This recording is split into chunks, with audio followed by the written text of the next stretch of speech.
warahmatullahi wabarakatuh. Waalaikumsalam warahmatullahi wabarakatuh. Baik, Waalaikumsalam adik-adik, warahmatullahi wabarakatuh. eh perkenalkan dulu ya. Nama kakak adalah kakak Ade. Kalian bisa panggil kak Ade gitu aja ya. Di sini kak Ade akan mengisi untuk materi literasi IPA, yaitu khususnya adalah untuk materi biologi gitu ya. Nah, jadi adik-adik kemarin sudah melakukan pretest, di mana pretestnya ada soal biologi, yaitu sebanyak 10 soal. Nah, kalau waktunya nyampe, nanti kita bahas sampai selesai. Kalau nyampe ya, kalau nggak nyampe nanti akan kasih kakak ini ya materinya. Nah, di sini kakak udah share screen. Apakah muncul di laptop kalian, di screen kalian? Muncul. Ya, oke. Nah, langsung kita bahas di soal pertama, gitu ya adik-adik. Pada soal nomor pertama, di sini adik-adik bisa melihat bahwa di soal nomor pertama itu ada bacaan literasi tentang jamur, bukan jamur ya, mohon maaf, yaitu tentang bakteri Rhizobium yang memiliki pemanfaatan yaitu untuk menyuburkan tanah gitu ya di bidang pertanian. Nah, langsung kita ke soal. Bacaan ini nanti kalian bisa sambil baca sendiri gitu ya. Maka langsung baca di soalnya. Tidak semua jenis bakteri dapat merugikan kehidupan manusia, gitu ya. Tetapi banyak bakteri yang ternyata menguntungkan, yaitu adalah bakteri Rhizobium yang ternyata bersifat menguntungkan dalam bidang pertanian. Karena karena apa ini kira-kira jawabannya? Menyuburkan tanah. Iya, kalau di judul memang menyuburkan tanah ya, cuman di sini menguntungkan dalam bidang pertaniannya itu karena apa gitu ya. Nah, di sini ada materi sedikit adik-adik, nanti kita bisa bahas sebentar ya. Jadi ini merupakan materi tentang interaksi makhluk hidup gitu ya, interaksi makhluk hidup satu dengan makhluk hidup yang lain, entah itu dalam satu spesies ataupun berbeda spesies gitu ya. Jadi interaksi antara makhluk hidup itu nggak harus ini tumbuhan dengan tumbuhan, kemudian tumbuhan dengan hewan, bahkan interaksi bahkan interaksi antar makhluk hidup ini juga terjadi dalam skala makhluk hidup yang lebih kecil, yaitu contohnya adalah mikroorganisme gitu. Nah, di sini ada tabel interaksi antar mikroorganisme. Yang pertama itu adalah komensalisme gitu ya. Ini ada udah pernah dengar komensalisme, mutualisme, netralisme, dan antagonisme gitu ya. Nah, kalau komensalisme di sini kita bisa lihat di tabel sini bahwa di komensalisme itu yang organisme pertama itu diuntungkan. Pokoknya satu organisme itu diuntungkan, kemudian yang satunya itu tidak diuntungkan maupun tidak dirugikan, netral gitu ya. Jadi yang satu diuntungkan, yang satunya netral. Kemudian ada mutualisme. Kalau mutualisme itu berarti yang satunya diuntungkan dan yang satunya pun juga diuntungkan. Jadi mereka saling menguntungkan kayak gitu, mutualisme itu. Dan mutualismenya ini bersifat obligat, sangat-sangat terikat atau bahkan tidak terikat dengan kuat gitu ya. Fakultatif, artinya keberadaan si A itu sangat mempengaruhi kehidupan si B dan juga B sangat berpengaruh sekali kehidupannya terhadap si A. Nah, kalau salah satunya hilang, itu misal organisme A bisa mati. Itu kalau yang obligat gitu ya adik-adik ya. Kalau yang nggak obligat fakultatif mutualismenya itu misal B-nya hilang, A gimana? A ya tidak mengalami kematian, dia masih bisa tetap hidup. Nah, itu mutualisme yang fakultatif gitu. Kalau netralisme itu berarti tidak menguntungkan, sama-sama tidak menguntungkan dan juga sama-sama tidak merugikan. Kedua-duanya netral gitu ya. Nah, kemudian ada antagonisme. Kalau antagonisme di sini ada amensalisme gitu. Amensalisme itu berarti yang satunya tidak diuntungkan dan juga tidak dirugikan, tapi yang satunya itu dirugikan. Kemudian ada parasitisme. Parasitisme itu berarti yang satu diuntungkan, yang satunya dirugikan. Predasi, yang satunya diuntungkan dan yang satunya dirugikan gitu ya. Predasi ini kayak kompetisi kayak gitu ya. Berkompetisi mendapatkan tempat hidup, kompetisi mendapatkan nutrisi kayak gitu. Nah, di sini ada contoh interaksi pada mikroba adik-adik. Jadi interaksi makhluk hidup itu tadi nggak cuman tumbuhan dengan tumbuhan, kemudian tumbuhan dengan hewan, hewan dengan tumbuhan, tetapi ternyata mikroba pun juga dia melakukan interaksi dengan spesies makhluk hidup yang lain, bahkan yang tingkatnya jauh lebih tinggi gitu. Nah, di sini contohnya yang pertama ada komensalisme. Di mana di komensalisme, di sini contohnya ada bakteri asam asetat dengan jamur hamir. Jadi bakteri asam asetat dengan jamur hamir untuk melakukan fermentasi senyawa namanya asam asetat. Sel khamir jamur ini memberikan substrat alkohol. Jadi dia ngasih alkohol untuk pertumbuhan si bakteri asam asetat gitu. Nah, si asam asetat ini merasa diuntungkan karena dia dapat nutrisi alkohol untuk pertumbuhan dari bakteri tersebut gitu. Nah, kemudian si sel khamirnya gimana? Sel khamirnya itu dia netral. Dia tidak merasa dirugikan dengan keberadaan si bakteri asam asetat dan juga tidak merasa diuntungkan juga gitu ya. Nah, kemudian ada juga yaitu saluran pencernaan manusia. Jadi di tubuh manusia itu dia banyak dihuni oleh ini ya, bakteri-bakteri yang dalam tubuh kita, terutama yaitu di saluran pencernaan gitu. Nah, di saluran pencernaan kita itu terdapat bakteri anaerob obligat yang artinya dia itu eh bakteri anaerob obligat ini dia menempati di saluran pencernaan manusia dan dia mendapatkan keuntungan gitu dari kehidupan di dalam saluran pencernaan manusia, yaitu suhu yang hangat, yang normal, stabil, kemudian kondisi di dalam saluran pencernaan itu yang anaerob, tidak ada oksigen sama sekali, yang mendukung pertumbuhan dari bakteri tersebut gitu. Nah, kemudian contoh yang lain yaitu ada mutualisme gitu ya. Di sini ada dua contohnya, yaitu ada bakteri Streptococcus facialis dengan Lactobacillus aeruginosus. Nah, di sini contohnya interaksi kedua bakteri ini adalah pada faecalis, di sini dia menghasilkan gitu ya. Dia menghasilkan senyawa namanya adalah fenilalanin, adik-adik. Fenilalanin itu jenis asam amino gitu ya, pembentuk dari protein. Salah satu jenis asam amino penyusun dari protein. Nah, fenilalanin ini dihasilkan oleh Physalis. Nah, kemudian fenilalanin ini dimanfaatkan oleh arabinosis gitu untuk melakukan metabolisme arabinosis gitu. Jadi fenilalaninnya ini nanti disumbangkan ke arabinosis. Nah, arabinosis nyumbangin apa? Arabinosis itu dia menghasilkan senyawa namanya asam folat. Nah, asam folat yang dihasilkan oleh diberikan kepada si Physalis. Kemudian ada mutualisme selanjutnya yaitu adalah E. coli. Nah, E. coli dengan eh, Proteus vulgaris. Nah, E. coli di sini dia menghasilkan ini ya, gula sederhana yaitu dengan memecah laktosa. Gitu. Dia menghasilkan gula sederhana. Nah, gula sederhananya ini yang dihasilkan oleh si E. coli ini disumbangkan ke Proteus vulgaris, dimanfaatkan oleh vulgaris gitu untuk mencukupi kebutuhan nutrisinya. Nah, vulgaris itu menyumbangkan apa untuk E. coli? Nah, di sini vulgaris itu melakukan penguraian urea gitu yang nanti dijadikan sumber nitrogen. Nah, sumber nitrogen ini nanti yang dimanfaatkan oleh bakteri si E. coli untuk menunjang kehidupannya, nutrisinya dia gitu. Jadi mereka saling tukar senyawa apa yang dihasilkan, kemudian saling menunjang satu sama lain gitu ya. Nah, kemudian yang selanjutnya ada antagonisme. Kalau antagonisme ini contohnya paling banyak gitu. Parasitisme pada bakteri itu juga banyak gitu ya, Dek.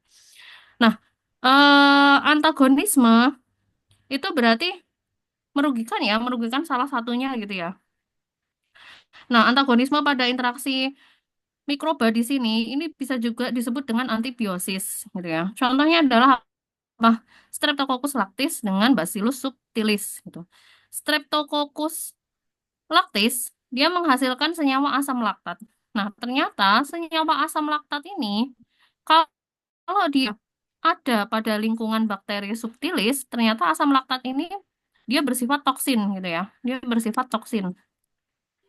Kalau toksin itu berarti dia bersifat racun gitu. Dia dapat meracuni bakteri subtilis yang akhirnya jika di koloni subtilis ini terdapat bakteri laktis yang menghasilkan asam laktat, lama-kelamaan pertumbuhan dari subtilis ini akan menurun gitu, mengalami kematian. Kenapa? Karena si laktis itu dia menghasilkan asam laktat yang bersifat toksin terhadap si subtilis gitu. Nah, ini adalah interaksi antibiosis gitu. Sama halnya dengan jamur ini ya, kayak jamur yang menghasilkan antibiotik namanya adalah ini ya, senyawa antibiotiknya adalah penisilin. Nah, penisilin itu juga antibiosis terhadap bakteri kayak gitu.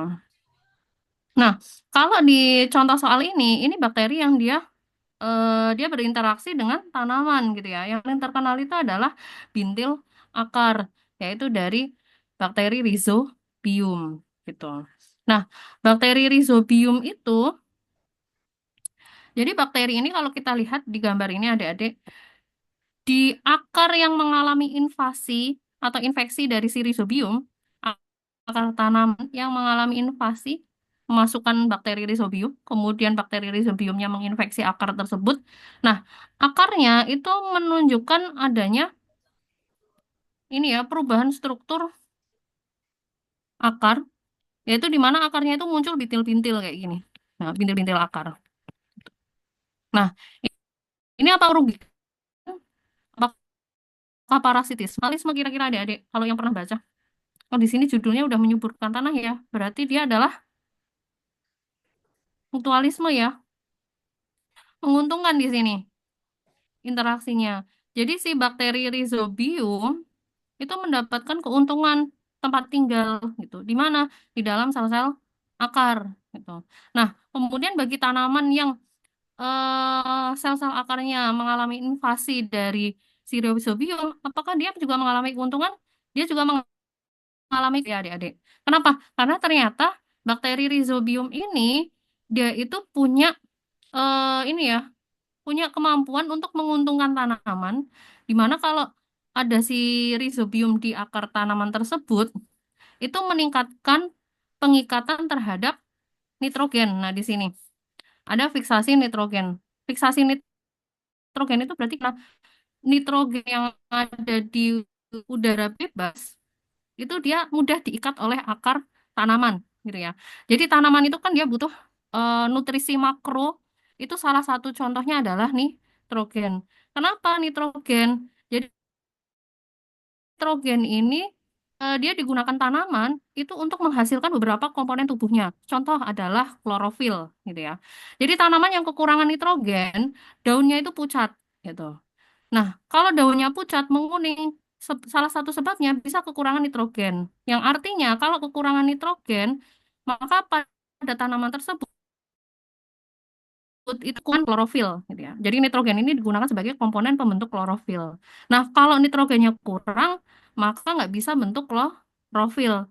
Kalau klorofilnya nggak bisa kebentuk, maka daun warnanya menjadi pucat. Kalau daun warnanya menjadi pucat, klorofilnya kurang melakukan fotosintesis, kurang maksimal fotosintesisnya. Akhirnya apa? Kecukupan nutrisi yang ditunjang dari proses fotosintesis itu terhambat. Sehingga pertumbuhan tanaman itu menjadi lambat laun, dia mengalami penurunan bahkan kematian. Nah, si rhizobium ini dia membantu dalam memfiksasi, mengikat nitrogen gitu ke akar tanaman, kemudian nitrogennya oleh si akar tanaman, sel-sel akar dimanfaatkan untuk membentuk salah satunya adalah klorofil gitu ya adik-adik ya. Akhirnya kecukupan nutrisinya dari si tanaman ini penunjang untuk pembentukan klorofil itu dia bisa terpenuhi gitu. Nah, di sini bakteri Rhizobium ternyata bersifat menguntungkan dalam bidang pertanian. Alasannya karena tadi ya. Nah, yang nyambung berarti yang mana? Kalau menghasilkan antibiotik itu bukan ya, gitu. Dia tidak menghasilkan antibiotik, kemudian menyuburkan tanah pertanian karena dapat mengikat nitrogen bebas. Ini masih bisa. Kita keep dulu ya. Terus kemudian, nah, menggemburkan lahan pertanian dengan bersimbiosis dengan cacing tanah ini juga tidak unsur hara yang dibutuhkan tanaman ini tidak ya, tidak ada kaitannya untuk menguraikan sampah organik. Nah, di sini ada, ini juga mengecoh di sini adik-adik. Membentuk bintil akar. Betul ya, dia membentuk bintil akar. Nah, kalau dilihat di sini di gambar ini dia memang membentuk bintil akar. Tapi kalimat selanjutnya, akar tanaman agar mudah menyerap unsur hara tanah gitu. Mudah menyerap unsur hara tanah ini kurang pas ya. Kalau rhizobium itu menyuburkan tanah pertanian karena tadi dia bisa mengikat nitrogen bebas yang kemudian nitrogen bebasnya ini diikat oleh si akar kayak gitu. Jadi si rhizobium itu dia punya kemampuan untuk mengikat nitrogen bebas gitu ya. Yang nanti yang nanti bisa nitrogen bebasnya pindah ke diambil oleh si akar. Nah, itu menguntungkan tanaman gitu. Jadi nomor satu itu jawabannya adalah B gitu ya adik-adik. Kemudian yang nomor dua. Nah, ini mohon maaf adik-adik yang nomor dua. Kalian bisa baca infografis yang ada di soal tidak kira-kira? Nggak bisa Kak, blur. Iya, blur. Di sini juga kakak juga nggak bisa ngebahas ini ya infografisnya itu isinya kontennya itu apa aja, tapi kayaknya berkaitan dengan penyakit hepatitis. Jadi langsung kakak kasih kunci jawabannya di sini adalah jawabannya itu adalah ini ya. Apa ini ya adik-adik kira-kira? Kon nggak bisa dibaca ya, mohon maaf, bentar. Eh, E. Jawabannya adalah E gitu. Karena di sini udah kelihatan ditebali. Sebentar. Oke. Nah, di sini jadi infografis, kalau di infografis itu kan banyak konten-konten berupa informasi penting gitu ya adik-adik. Kalau ada soal tentang infografis, kalian nggak usah baca infografisnya dulu, tapi langsung baca yaitu di pertanyaannya gitu.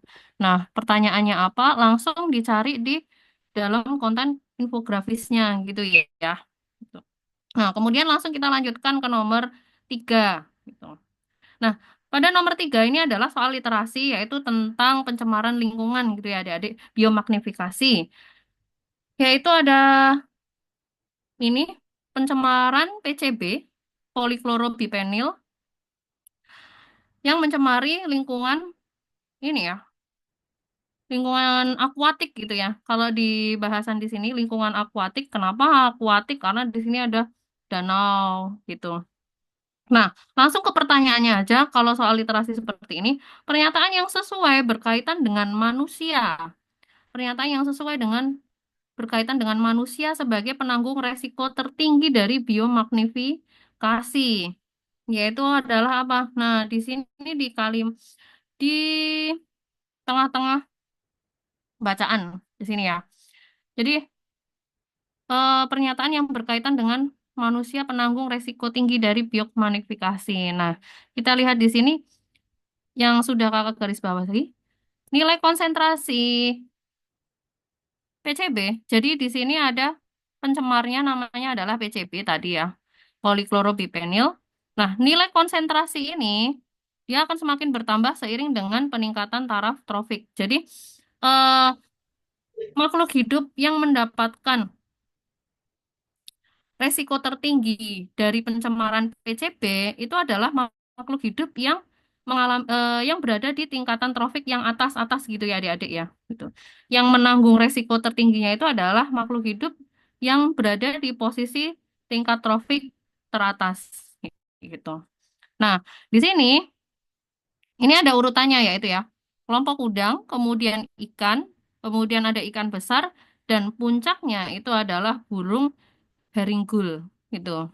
Dia menimbun PCB 25 juta kali lipat yang lebih tinggi ya konsentrasinya di dalam air gitu. Jadi kalau yang di dalam air, yang di lingkungan akuatik, penimbun paling tingginya itu adalah si ikan besar. Kemudian ikan besar ini kan sudah nimbun PCB dalam jumlah tinggi. Kemudian ikan besar ini dimakan oleh si burung haringkul gini, burung gul ini. Nah, terus akhirnya berarti burung gul ini dia nanti yang menjadi makhluk hidrotropik yang lebih tinggi di atas ikan besar yang punya resiko besar gitu ya dibandingkan yang udang. Nah, kemudian kalau yang di terestrialnya juga itu ada manusia gitu ya. Tingkatan paling tingginya itu adalah manusia. Nah, manusia itu kalau dia bukan konsisten ya. Dia intens melakukan ini ya, melakukan. Dia intens mengkonsumsi ikan-ikan besar, gitu ya, ikan-ikan besar di laut, misal didapat dengan memancing dan lain sebagainya, atau beli di pasar. Tapi ternyata ikan besarnya ini dia banyak mengandung PCB, sedangkan ikan besar ini merupakan makhluk hidup tingkat trofik besar juga di lingkungan akuatik yang resiko PCB-nya juga tinggi. Nah, manusia yang memakannya itu lama-kelamaan dia juga menjadi eh, makhluk hidup yang punya resiko biomagnifikasi paling tinggi gitu ya. Karena manusia pun juga masuk dalam tingkat trofik tinggi gitu ya. Jadi kalau pencemarnya itu pada trofik yang rendah, terus makin ke tinggi. Nah, di sini tingkat trofik yang makin ke tinggi ini dia yang paling resikonya tinggi gitu. Resikonya yang paling tinggi terinfeksi oleh si bahan pencemar tadi gitu. Nah, maka dari kalimat ini kita bisa menyimpulkan jawabannya itu adalah ya. Manusia mengkonsumsi ikan dan udang gitu ya. Ikan dan udang yang terpapar oleh PCB secara terus menerus. Maka manusia ini yang menjadi eh, makhluk hidup atau organisme yang menanggung resiko paling tinggi gitu ya adik-adik ya. Nah, kemudian nomor 4 selanjutnya, pada nomor 4 kita bisa lihat di sini ada suatu percobaan gitu ya adik-adik ya. Gambaran percobaan yaitu mengenai fotosintesis gitu. Suatu tumbuhan air yaitu namanya hidrilla disimpan pada akuarium kecil gitu. Nah, di samping akuarium tersebut ditempatkan sebuah lampu yang akan menyinari akuarium tersebut gitu, seperti pada gambar. Pada saat lampu menyala, ternyata tumbuhan air tersebut keluar gelembung udara. Jadi ketika lampu dinyalakan, gelembung udara itu muncul. Nah, ketika lampu padam, gelembung udara tersebut tidak dihasilkan lagi. Nah, gas apakah yang terbentuk pada gelembung tersebut? Gitu. Sini jawabannya sudah jelas yaitu adalah oksigen. Itu ya adik-adik. Nah, ini adik-adik, em, sebentar ya.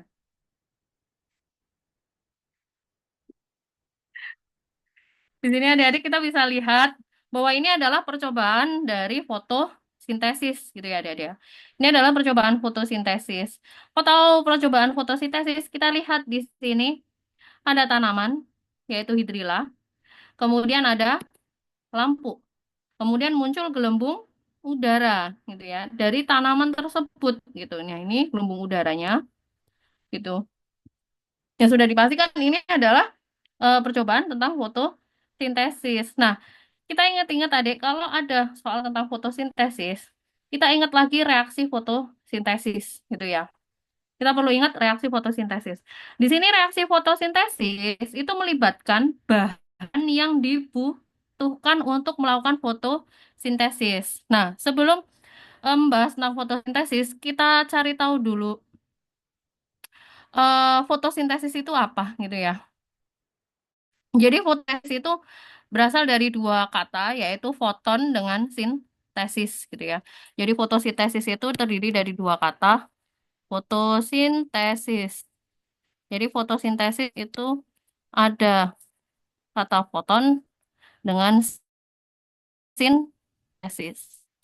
Foton, kalau adik-adik tahu mungkin di fisika, foton itu adalah energi cahaya, gitu ya. Jadi foton itu adalah energi cahaya. Dan sintesis itu berarti membuat, membuat atau menyusun gitu. Foton itu berarti energi cahaya, kemudian sintesis itu berarti membuat atau menyusun. Nah, tanaman itu untuk melakukan pemenuhan kebutuhan ya, eh, kebutuhan energinya itu dia melakukan fotosintesis gitu ya. Fotosintesis gitu. Jadi untuk pemenuhan kebutuhan nutrisi dan energinya, tanaman itu dia harus melakukan fotosintesis gitu. Nah, fotosintesisnya itu bagaimana? Jadi tanaman gini adik-adik ya. Setiap makhluk hidup, jadi setiap makhluk hidup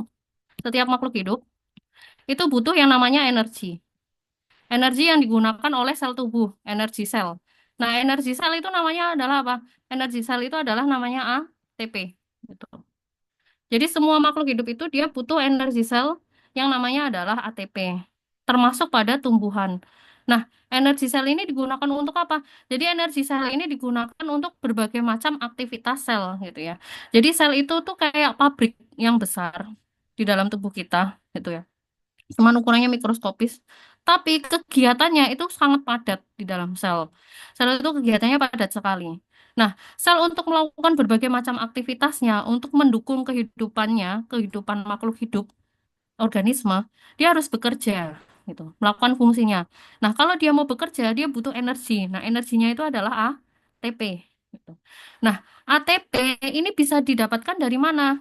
Ini dari nutrisi, gitu. Dari nutrisi. Gitu. Dari nutrisi ya, adik-adik. Jadi ATP itu diambil dari mana? Dari nutrisi. Nutrisinya apa? Kalau manusia kita peroleh dari mana? Makanan, gitu ya. Karbohidrat, kemudian lemak, kemudian protein itu bisa diubah setelah dicerna menjadi sederhana. Dia bisa melalui proses metabolisme, dia bisa dijadikan untuk menghasil ATP, kayak gitu. Nah, tanaman itu gimana?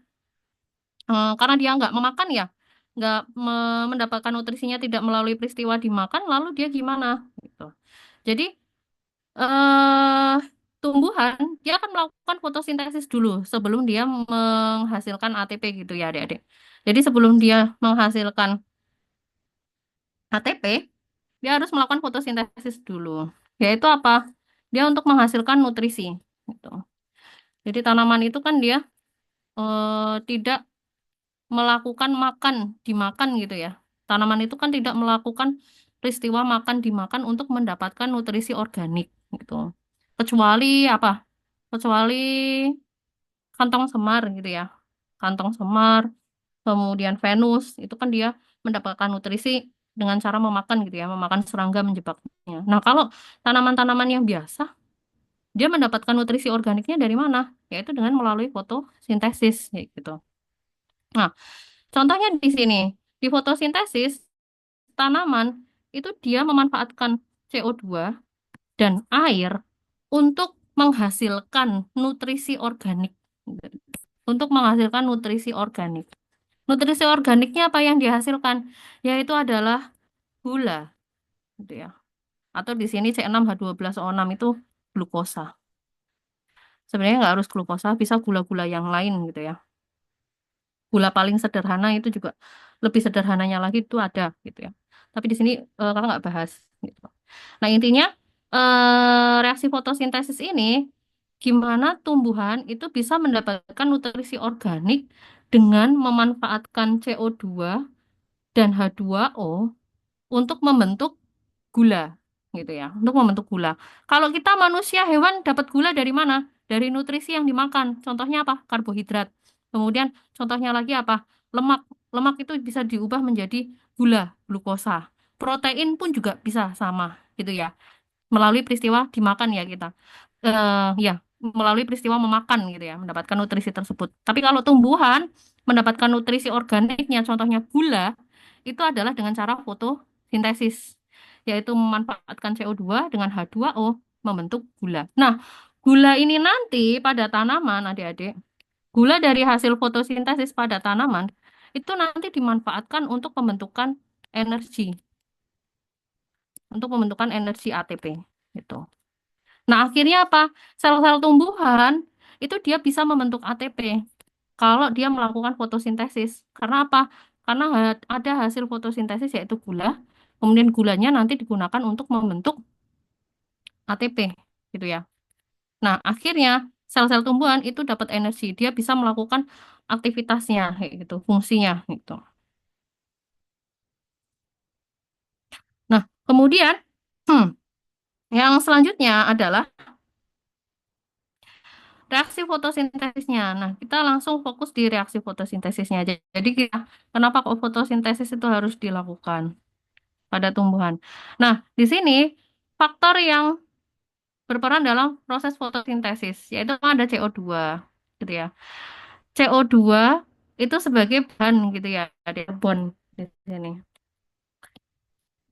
Kasih keterangan dia sebagai bahan karbon. Gitu. Karbon itu berarti C ya. Nah, bahan karbon C ini nanti yang dia digunakan untuk menyusun gula, karbon yang ada di gula. Nah, ini C ini gitu. Nah, kemudian yang faktor selanjutnya yang mempengaruhi fotosintesis keberadaan air, adik-adik.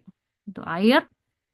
Nah, air ini sangat penting. Kalau nanti kalian di SMA di tingkat lanjut akan dibahas air itu tidak hanya sebut, tapi dia juga sebagai ini ya punya peranan penting dalam reaksi kimiawi gitu. Nah, di sini kita tulis saja air itu sebagai pelarut dan sekaligus sebagai media reaksinya. Jadi, dalam proses reaksi fotosintesis itu banyak sekali terjadi reaksi kimiawi adik-adik. Nah, medianya itu pakai air gitu. Kalau nggak ada media air, maka reaksi fotosintesis tidak bisa berlangsung juga. Nah, komponen faktor selanjutnya yang mempengaruhi fotosintesis itu adalah pigmen fotosintesis adik-adik. Pigmen fotosintesis. Kalau di gambar soal ini kita bisa melihat contohnya itu adalah tanaman hidrilla. Tanaman hidrilla di gambar ini dia punya warna daunnya apa? Dia punya warna daunnya apa ini? Daunnya apa nih ya? Warnanya kira-kira. Bisa nebak nggak? Warna daunnya apa, Dedek? Tanaman air yang kecil-kecil itu lah, Dedek. Hijau. Hijau gitu. Nah, pun juga sama, dia digambarkan warnanya hijau. Hidrilla ini warnanya hijau. Nah, kalau hijau artinya dia punya pigmen fotosintesis apa, Dedek? Pigmen fotosintesisnya berarti adalah klorofil gitu ya. Atau yang sering diistilahkan adalah zat hijau daun gitu. Pigmen hijau daun gitu ya. Nah, daun pada tanaman itu kan punya pigmen ya adik-adik ya. Satu warna gitu. Nah, pigmennya ini ternyata pada daun itu dia punya fungsi untuk melakukan membantu proses fotosintesis gitu. Nah, pigmen fotosintesis yang paling sering disebut itu contohnya adalah yang paling sering disebut itu contohnya adalah klorofil gitu. Klorofil itu berarti yang untuk apa? Tanaman yang daunnya berwarna hijau. Hijau-hijau gitu ya adik-adik. Nah, ternyata pigmen fotosintesis ini nggak cuma hijau adik-adik. Yang digunakan untuk fotosintesis itu nggak hanya hijau. Jadi kalau misalkan di sini ada dicontohkan percobaan proses fotosintesis, tapi kok tanamannya warnanya bukan hijau, nggak masalah kayak gitu. Kenapa? Karena pigmen fotosintesis itu nggak cuma hijau, nggak cuma klorofil, yaitu ada pigmen namanya xanthofil. Gitu. Xanthofil itu yang kayak gimana pigmennya? Ada yang daunnya berwarna oranye, merah, ungu. Nah, itu dia pakai pigmen xanthofil. Jadi pigmen fotosintesis tidak hanya klorofil, tetapi ada juga xanthofil yang daunnya dia bisa berwarna ungu, kemudian merah, kemudian kuning, kemudian apa lagi? Oranye. Tuh. Gitu ya adik-adik. Jadi kan kita sering lihat ya, tanaman itu nggak semuanya daunnya itu warnanya hijau. Kadang kalian nemuin juga di pekarangan misalkan atau di taman di mana kok daunnya warnanya merah, daunnya warnanya kuning, kemudian ada yang ungu, ada yang oranye. Apakah dia melakukan fotosintesis? Dia tetap melakukan fotosintesis. Pigmennya pakai apa? Bukan pakai klorofil, tapi pakainya xanthofil kayak gitu. Itu bisa. Nah, pigmen fotosintesis itu fungsinya untuk apa, adik-adik? Ada yang tahu nggak? Cahaya di sini ya adik-adik ya. Dia ada kaitannya sama cahaya di sini. Kira-kira ada yang tahu nggak buat apa ini? Tadi ya, fotosintesis itu berarti kan sintesis. Sintesis membuat apa? Membuat nutrisi organik. Contohnya apa? Gula di sini. Membuat nutrisi organik, contohnya adalah gula. Yang dibantu pakai energi. Jadi dalam membuat nutrisi organik, itu eh, dalam fotosintesis, dalam membuat nutrisi organik atau menyusun nutrisi organik, yang nanti contohnya adalah gula, itu dibantu pakai energi, gitu ya adik-adik ya. Energinya apa? Yaitu energi cahaya atau foton. Nah, pigmen fotosintesis, contohnya klorofil dan xantofil, dia itu punya peranan ini adik-adik. Energi foton atau energi cahaya itu tidak semua makhluk hidup bisa menyerap energi foton tersebut, gitu ya adik-adik ya. Itu nggak semua makhluk hidup bisa memanfaatkan energi foton tersebut untuk membuat nutrisi organik. Nah, tanaman itu dia bisa mengambil menyerap energi foton dari cahaya, cahaya tampak ya, dari cahaya tampak itu diambil energi fotonnya, kemudian digunakan sebagai untuk membuat gula yang bahannya dari CO2 dengan air. Nah, kok bisa dia memanfaatkan energi foton tersebut? Yaitu dengan cara gimana? Ternyata pakai pigmen fotosintesis tadi adik-adik. Jadi klorofil dengan xantofil itu dia punya peranan untuk menangkap energi cahaya atau energi foton gitu ya. Fotonnya dari mana cahayanya? Bisa dari lampu, bisa dari sinar matahari gitu ya. Bisa dari lampu, bisa dari sinar matahari. Yang penting apa? Cahaya itu adalah cahaya tampak gitu ya. Nah, energi dari lampu, energi dari sinar matahari itu diambil, diserap oleh si klorofil dan xantofil energinya. Kemudian digunakan untuk menggerakkan CO2 dengan H2O bereaksi menghasilkan gula. Itu ya adik-adik. Jadi pigmen fotosintesis itu fungsinya adalah untuk menangkap energi foton dari cahaya. Gitu ya.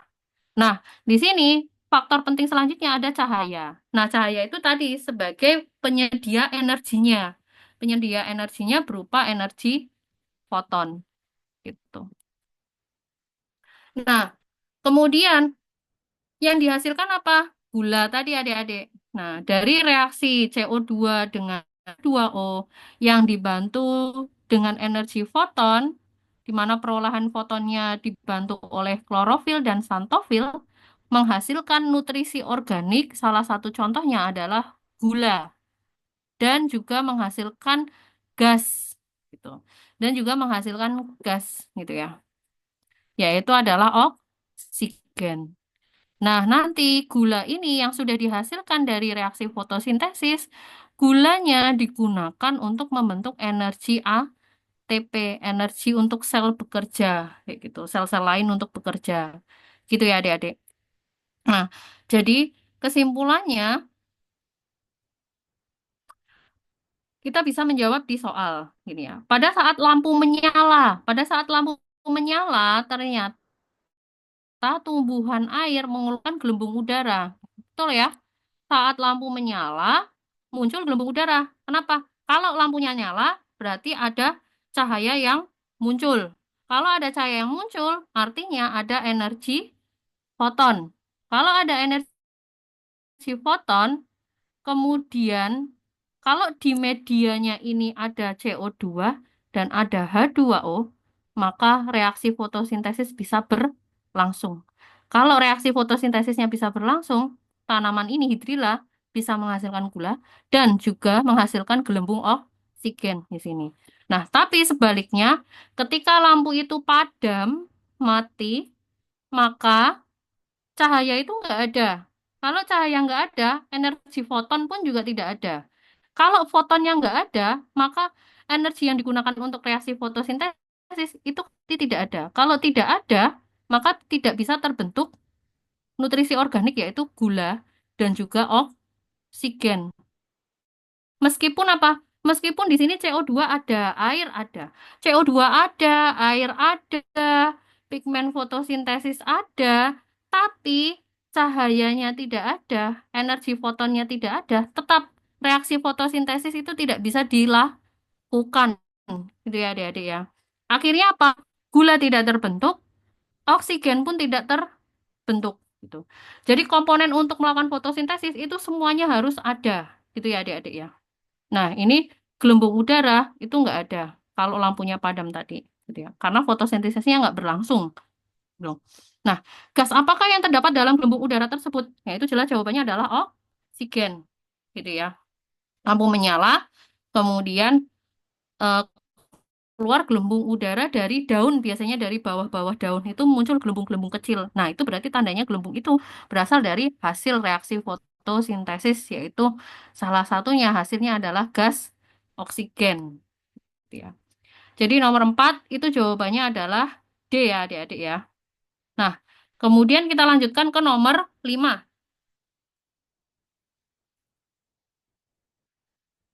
Kita lanjutkan ke nomor 5, adik-adik. Di nomor 5, ini adalah soal tentang masih sama ya, yaitu tentang interaksi makhluk hidup, yaitu yang rantai makanan, jaring-jaring makanan gitu ya, adik-adik. Nah, mungkin adik-adik bisa menjawab ya. Di sini jawabannya juga udah kakak centangin. Tuh. Di sini ada jaring-jaring makanan.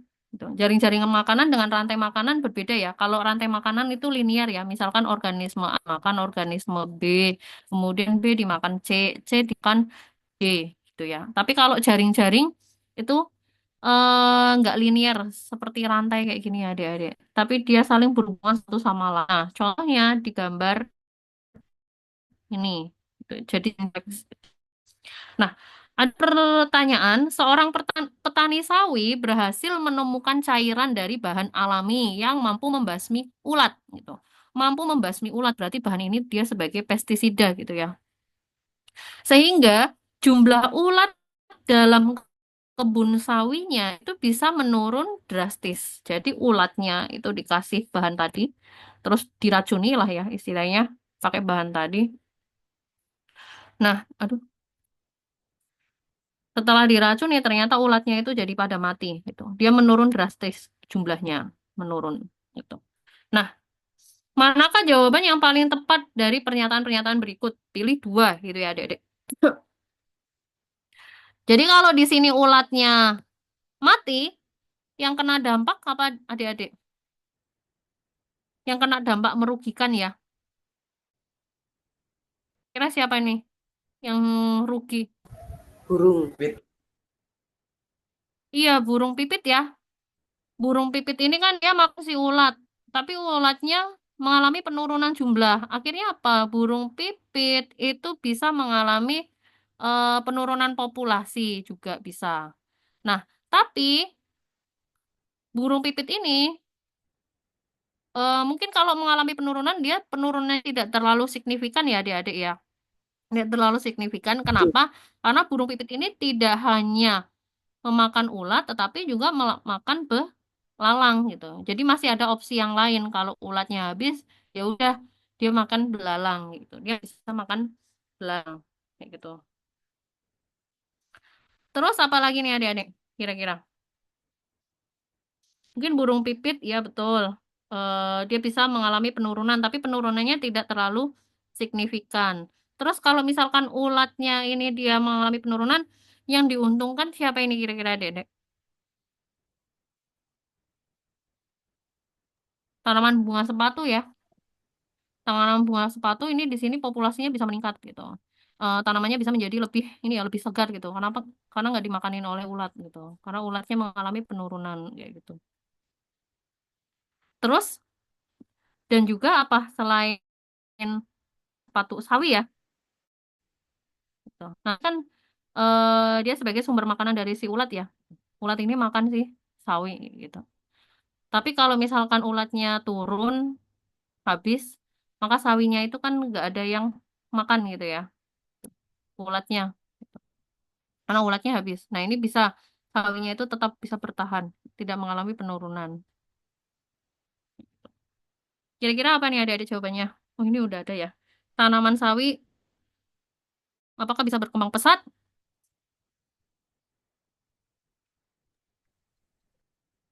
Populasi belalang meningkat. Betul nggak kalau populasi belalang meningkat adik-adik?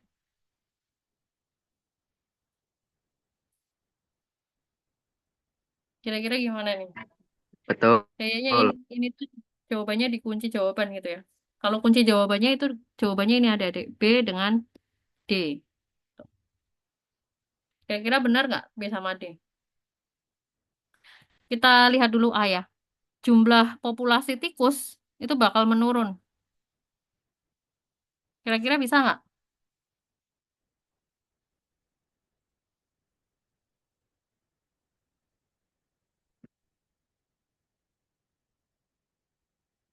Kira-kira bisa nggak adik-adik? Enggak. Enggak ya. Kemudian tanam sawi bisa berkembang pesat. Masih bisa terjadi kemungkinan ya. Masih bisa terjadi kemungkinan. Kenapa? Karena hewan yang memakan sawi itu berkurang satu, gitu ya. Yaitu ulat. Tapi kalau pesatnya itu masih dipertanyakan ini. Karena yang makan sawi itu ulat gitu ya. Yaitu ada belalang juga. Masih ada tikus juga.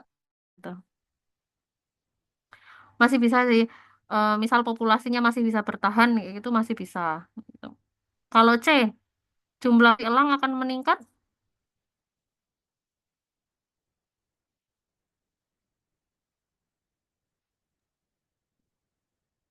Populasi elang akan meningkat nggak nih adik-adik? Enggak. Bisa sih mengalami penurunan ya, sebenarnya bisa. Karena di sini ada burung pipit, dia makan si burung pipit. Kalau burung pipitnya dia kehilangan banyak ulat, sumber makanannya dia ikut turun. Kalau dia ikut turun, maka sumber makanan bagi elang pun juga turun, gitu. Nah, kemudian bisa bisa mengalami penurunan, tapi mungkin tidak signifikan ya, karena burung elang masih bisa memakan katak, gitu. Nah, kemudian jumlah populasi belalang bisa meningkat.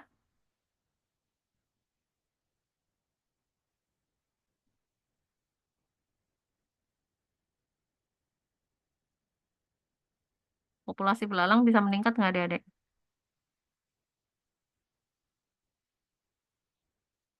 Bisa. Bisa, bisa ya. Kenapa bisa di sini?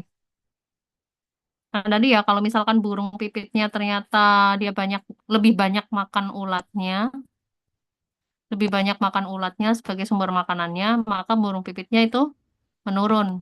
Kalau burung pipitnya menurun, maka elang yang, mohon maaf, belalang yang dijadikan konsumsi burung pipit juga itu bisa ini ya, istilahnya apa ya?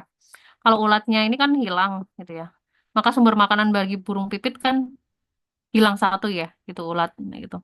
Nah ini juga bisa burung pipit kekurangan makanan, jumlahnya bisa mengalami penurunan gitu. Nah kalau burung pipitnya mengalami penurunan, belalang ini kemungkinan juga bisa mengalami keuntungan gitu. Karena burung pipitnya mengalami penurunan, maka keuntungan buat populasi belalang itu adalah meningkat. Meskipun nanti akan ada belalang yang dimakan oleh si burung pipit gitu ya. Ini sebenarnya masih masih bisa juga deh. Gitu. Kemudian jumlah tanaman bunga sepatu menurun. Kalau bunga sepatu bisa menurun nggak ini? Kalau bunga sepatu justru sebaliknya ya. Gitu. Dia mengalami peningkatan gitu ya adik-adik ya. Jadi nomor 5 kita bisa pilih ini ya adik-adik B dengan D.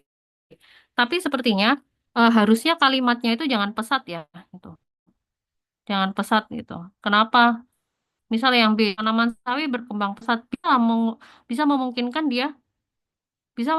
dia berkembang. Tetapi kalau pesat itu masih dipertanyakan. Kenapa? Karena hama buat tanaman sawi itu tidak hanya ulat, tetapi ada tikus dan belalang. Nah, di sini hamanya yang hilang itu cuma satu ulat aja. Kalau berkembang mungkin bisa berkembang, tapi kalau pesat itu masih bisa dipertanyakan lagi gitu. Nah, kemudian ini juga sama, populasi belalang itu akan meningkat. Kalau meningkatnya signifikan mungkin tidak ya, gitu. Meningkat terlalu signifikan itu kayaknya tidak, gitu. Kenapa? Karena belalang ini bisa menjadi alternatif lain untuk dikonsumsi oleh si burung pipit ketika ulat itu habis, kayak gitu ya. Gitu ya adik-adik ya. Jadi jawabannya B dengan D, tetapi dengan catatan kalimat seperti tadi, gitu ya. Nah, kemudian kita lanjutkan ke nomor 6. Gitu. Nomor 6, Ali menunjukkan binatang yang menurut Ali binatang tersebut itu adalah laba-laba yang mirip semut. Fasa berpendapat bahwa binatang yang ditunjukkan Ali tersebut adalah semut, bukan laba-laba. Bagaimana Ali menunjukkan kepada Fasa bahwa binatang tersebut itu memang seekor laba-laba, gitu ya. Nah, laba-laba di sini adik-adik, laba-laba itu dia masuk dalam kelas arachnoidea, gitu ya. Masuk dalam kelas arachnoidea, gitu. Nah, familinya ini adalah dia arthropoda, gitu ya. Ya, kemudian kelasnya itu dia adalah arachnoidea. Nah, kelas arachnoidea pada arthropoda itu punya ciri-ciri yaitu adik-adik cephalothorax dengan abdomen. Cephalothorax itu berarti kepalanya menyatu dengan dada. Kepala menyatu dengan dada. Kemudian dia punya perut gitu. Kemudian dia punya pasangan kaki. Dia punya pasangan kaki di bagian cephalothorax. Kalau kita bayangkan gambar laba-laba ini misalkan kepala, ini badannya gitu ya. Kepala itu dia menyatu dengan dada. Berarti kepalanya ini adalah cephalothorax. Gitu. Kepala sekaligus dada. Kemudian abdomen. Abdomen ini berarti bagian perutnya gitu ya. Nah, dia punya 4 pasang kaki di cephalothorax gitu. Nah, cephalothorax berarti di sini. Berarti kakinya ada 4 pasang. Berarti berapa jumlahnya totalnya? Ada 8 gitu. Itu kalau yang ciri khas dari si laba-laba gitu ya. Jadi laba-laba itu dia punya ciri khas cephalothorax dan abdomen, kemudian punya 4 pasang kaki yang berada di cephalothoraxnya, di kepala dan dadanya gitu. Jumlahnya ada 4 pasang kaki. Itu yang paling ciri khas dari si laba-laba kayak gitu ya. Kalau semut dia masuknya dalam kalau semut itu berarti masuknya dalam apa, Adik-adik?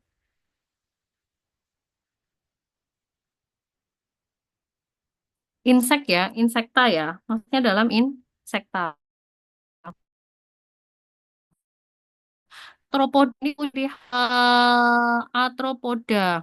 Antro itu berarti kan dia toraks maksudnya ya dada. Poda itu berarti salah. Antro itu berarti berbuku-buku gitu ya, berbuku-buku bersegmen-segmen. Tubuhnya itu bersegmen-segmen gitu ya. Ini kan segmen pada sefalo, kemudian ini ada segmen di abdomen kayak gitu. Jadi tubuhnya itu bersegmen-segmen kayak gini, berbuku-buku. Nah, kemudian poda itu berarti kaki. Poda itu berarti artinya di segmen tubuhnya. Contohnya kalau di laba-laba, kakinya itu berada di segmen tubuh yaitu daerah sefalo. Kayak gitu. Nah, itu kelompok yang arthropoda. Kalau khusus laba-laba, ada kita cephalothorax dan dada nyambung, kemudian ada pasang kaki di daerah tersebut. Jumlahnya khas yaitu adalah 4 pasang. Nah, ini berarti adalah laba-laba. Nah, jadi eh, bagaimana Ali menunjukkan kepada Fasa bahwa binatang tersebut memang seekor laba-laba bisa dihitung dari jumlah kakinya, kayak gitu ya. Misal kan em, semut dia sama-sama arthropoda dan juga laba-laba juga arthropoda. Tapi kalau semut itu kan yang Noidea. Yang ciri khasnya itu adalah jumlah kaki 4 pasang dan berada di palu. Kayak gitu. Jadi nomor 6 itu jawabannya. Nah, kemudian nomor 7.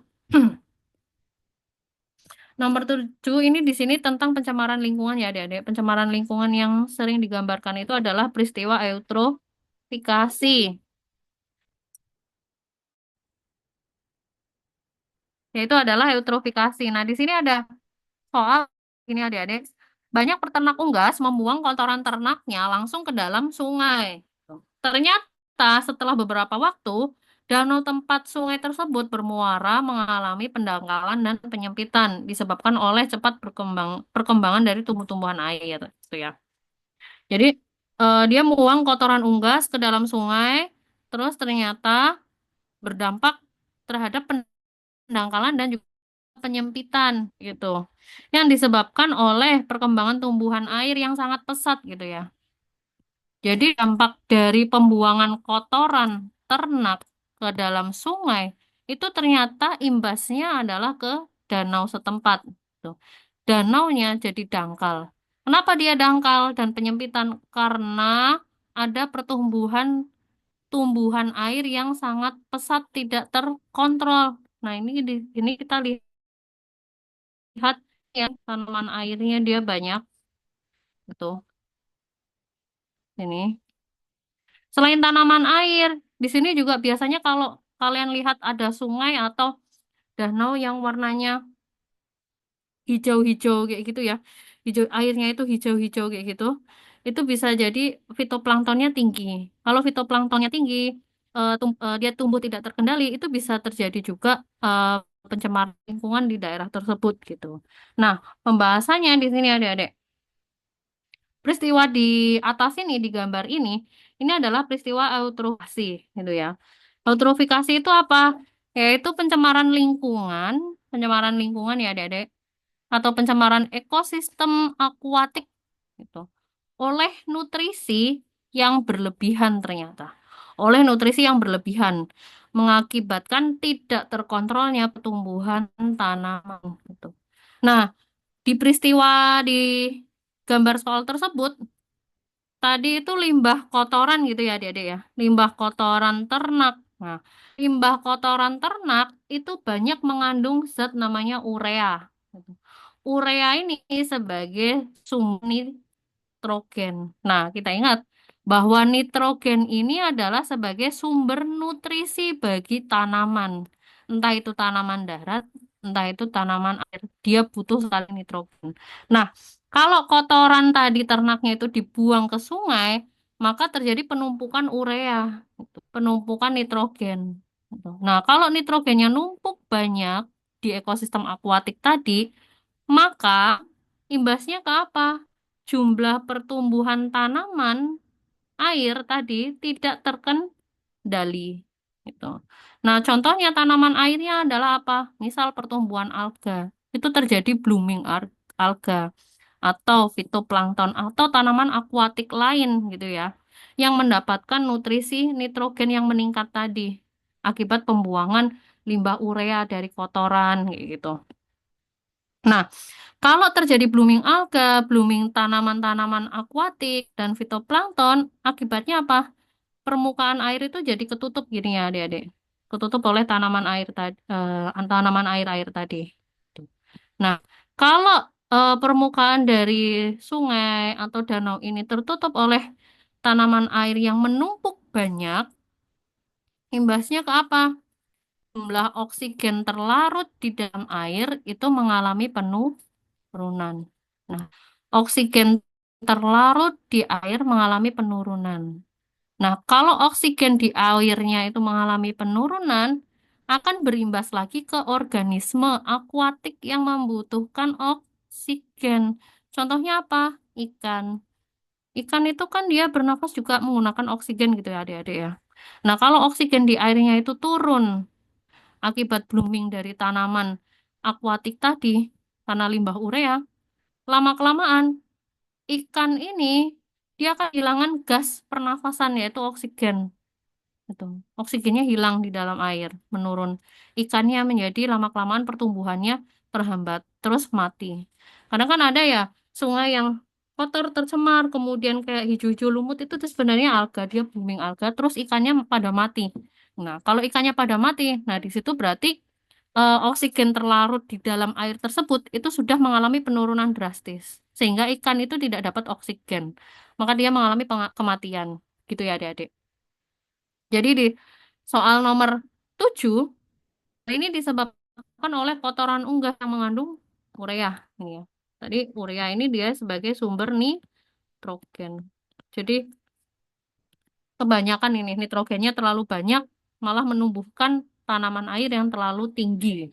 Gitu ya. Penumbuhannya terlalu tinggi, menutup permukaan air, kemudian menyebabkan oksigen terlarut itu juga menurun. Imbasnya ke organisme akuatik yang membutuhkan oksigen gitu, mengalami penurunan. Gitu ya.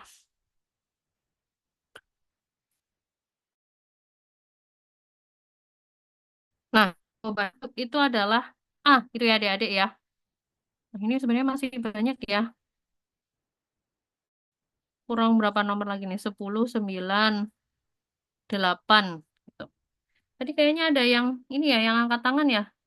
Ini kayaknya nggak cukup waktunya adik-adik kalau misalkan dibahas sampai akhir. Tapi di sini kakak udah kasih catatan materi sedikit ya yang berkaitan dengan soal. Nanti mungkin ada bisa bisa dibaca-baca. Itu 10. Di sini udah ada rangkuman nanti akan dibagikan panitia, nanti adik-adik bisa membacanya ya, gitu. Ini kakak kasih tanda aja jawabannya dulu. Dengan D.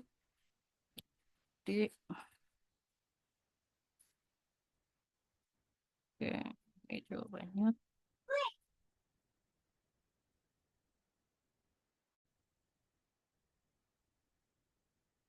Nomor 8 ya.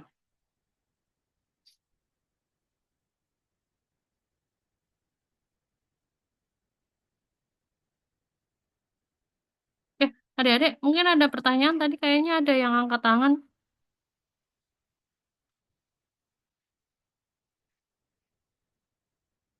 Atau mungkin kalau ada yang mau bertanya bisa di chat ya.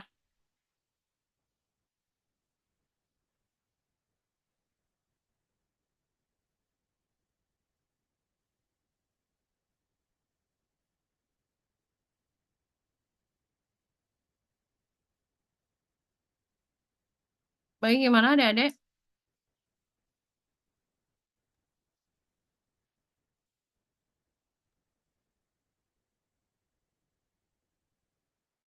Ada pertanyaan atau tidak? Sudah cukup.